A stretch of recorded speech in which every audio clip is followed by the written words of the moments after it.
Bonjour à toutes et à tous. Et oui, c'est la rentrée. Et si pour certains d'entre vous, rentrée signifie fin des vacances, pluie, devoirs et autres petits désagréments auxquels il va falloir se réhabituer, eh bien dites-vous que la rentrée, c'est aussi la rentrée littéraire. Et ça, c'est le bon côté des choses. En effet, en moins de 3 mois, vous pourrez découvrir à la librairie Dialogue un peu plus de 500 nouveautés littéraires. Et pour vous aider et vous guider dans vos choix, nous allons partir à la rencontre de quelques-uns de ces auteurs phares. Nous commencerons par Raphaël Jérusalmy et Sybille Grimbert, et en fin d'émission, Julien Laparade nous présentera ses coups de cœur. Raphaël Jérusalmy est un homme aux multiples facettes. Il y a quelques années encore, il travaillait pour les services secrets israéliens. Aujourd'hui, il est marchand de livres anciens à Tel Aviv et écrivain.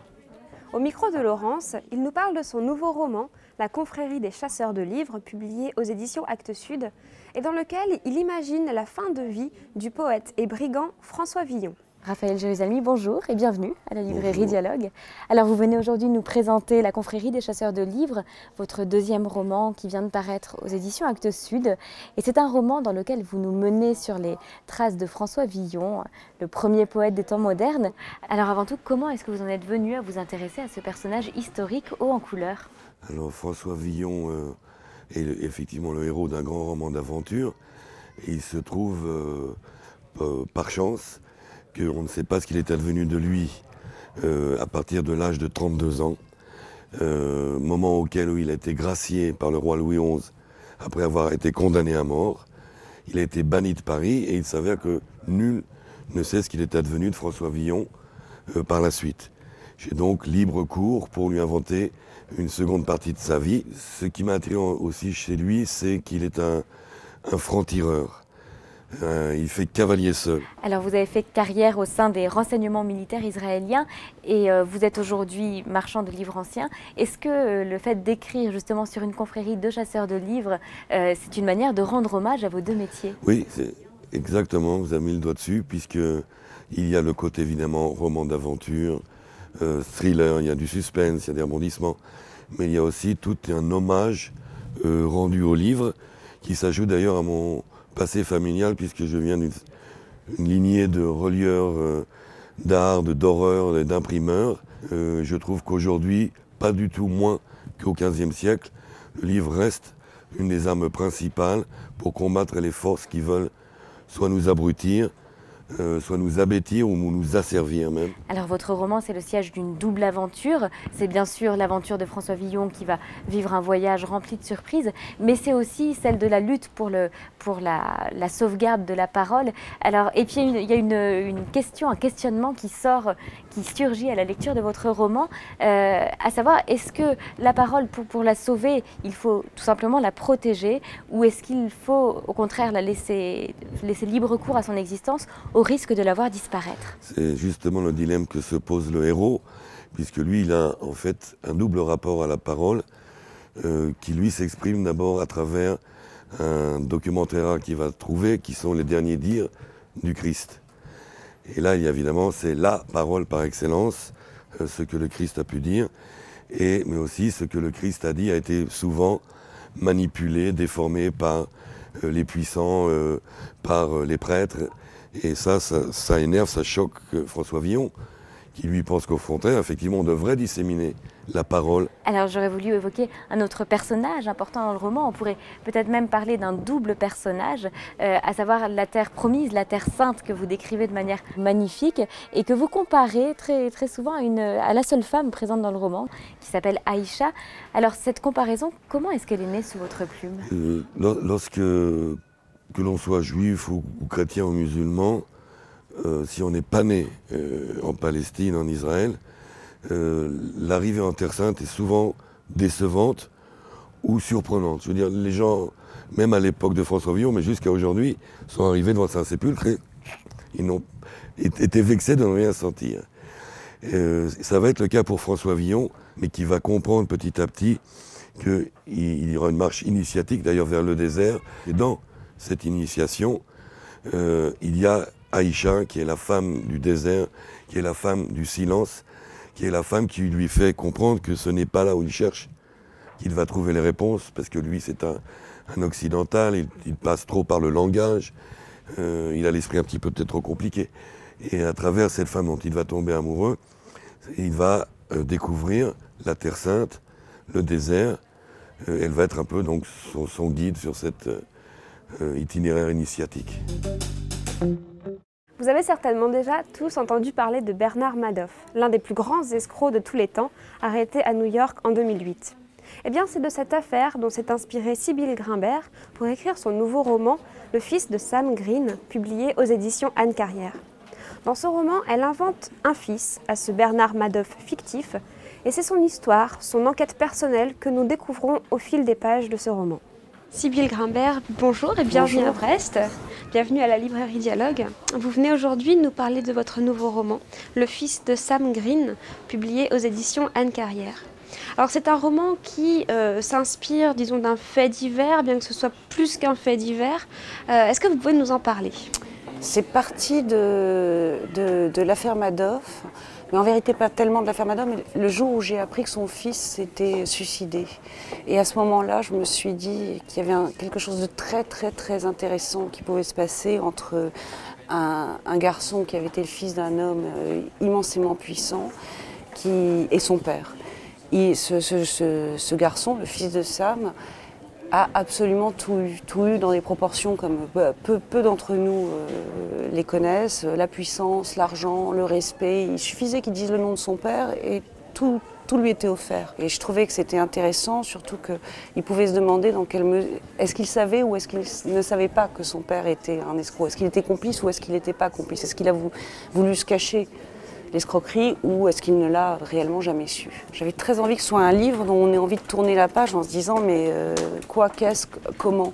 Et c'est une sorte d'enquête sur lui-même, l'enquête de son âme. Enfin, on ne peut pas ne pas penser à ces choses-là avec tout ce qui s'est passé depuis 2008, etc. Et ce que je trouvais assez intéressant, c'est que dans l'univers familial, dans l'univers intime, la même tromperie. Mais je crois qu'il y a une certaine constante dans mes personnages. C'est toujours des gens qui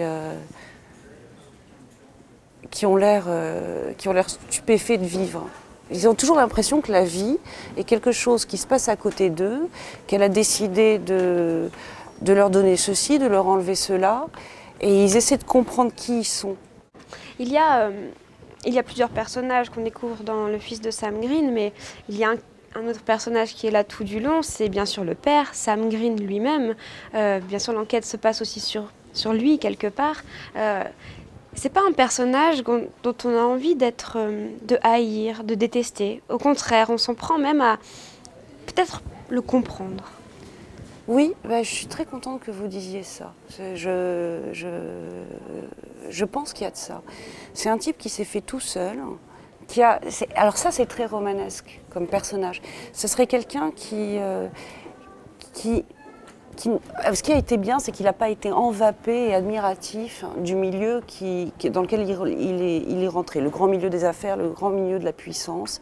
Et au contraire, peut-être, il a joué de leur faiblesse. Il n'a jamais été dupe de prendre les gens à leur jeu. C'était des gens vaniteux.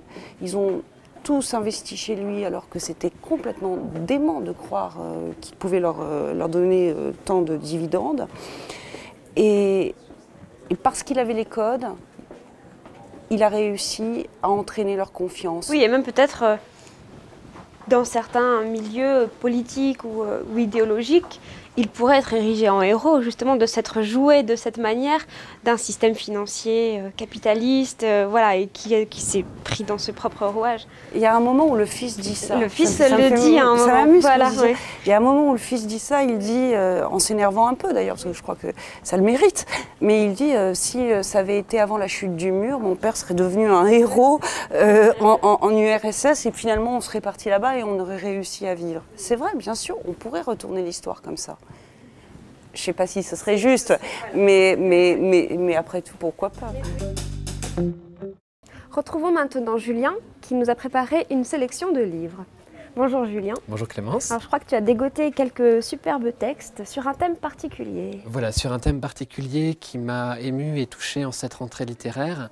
Il y a une phrase de Jean Baudrillard que j'aime beaucoup qui dit « Rien ne sert de mourir, il faut savoir disparaître ». Et j'ai sélectionné plusieurs romans sur ce thème de la disparition. Pour commencer, je voulais présenter le très beau livre de Thomas Reverdy, Les Évaporés, publié par les éditions Flammarion. Thomas Reverdy installe son roman au Japon et nous amène à nous intéresser aux Johatsu. Les Johatsu, ce sont les gens qui ont choisi de disparaître de la société parce que le poids familial, le poids social est beaucoup trop lourd. Et là, donc Case fait partie de ces personnages qui a choisi de s'évaporer et de parcourir le Japon. Au préalable, sa fille, qui est partie aux États-Unis il y a déjà quelques années, apprend la nouvelle et ne conçoit pas que son père ne lui ait pas dit au revoir et veut absolument le retrouver. Et donc Thomas Reverdy constitue et crée une ambiance en construisant son roman de manière polyphonique. Donc vraiment une très belle découverte que je recommande. Donc littéraire et poétique. Littéraire presque. et poétique. Merci beaucoup. Alors il y en avait un autre qui sort du lot, oui. De Josine Saussier, Il pleuvait des oiseaux. Là, on est au cœur d'une région québécoise retirée où des gens ont choisi de s'isoler. Des gens pour qui la vie ou la société ne les acceptait plus. Une femme photographe veut absolument faire un reportage photo sur cette région et notamment sur ces personnages. Et petit à petit, elle va percer leurs secrets. Voilà, c'est un livre qui fait appel à tous les sens, qui est d'une subtilité, d'une sensibilité impressionnante et que je suis ravie d'avoir découvert. Et un petit livre, un livre de poche. Voilà, je voulais rappeler, donc, parce qu'on est toujours dans ce sujet des disparus, ou des gens qui ont choisi de s'isoler, le très beau livre d'Henning Mankell, Les chaussures italiennes. Henning Mankell, on ne le présente plus, cet auteur de polar avec son inspecteur Wallander que beaucoup de gens connaissent. Mais là, il a choisi d'écrire un roman profondément humain, un homme qui lui aussi a choisi de s'isoler dans une île perdue dans les pays du Grand Nord. Mais un jour, sa femme revient, refait surface et lui avoue un terrible secret. Et donc il va voyager un peu partout dans les pays du Grand Nord. Pareil, là on est encore dans un roman qui n'est pas du tout statique, qui nous fait voyager. Et en plus, il a ce style, on connaît beaucoup Henning Mankell pour ses romans policiers. Oui. Et je crois qu'il excelle encore mieux dans ses romans assez profonds et dans lesquels il installe une très belle ambiance. Très bien. Merci beaucoup Julien pour Merci cette Clémence. très belle sélection. Et voilà, ce dialogue littéraire est terminé. Le mois prochain, vous retrouverez Émilie qui vous présentera les différentes interviews et la chronique littéraire. À bientôt et d'ici là, bonne lecture.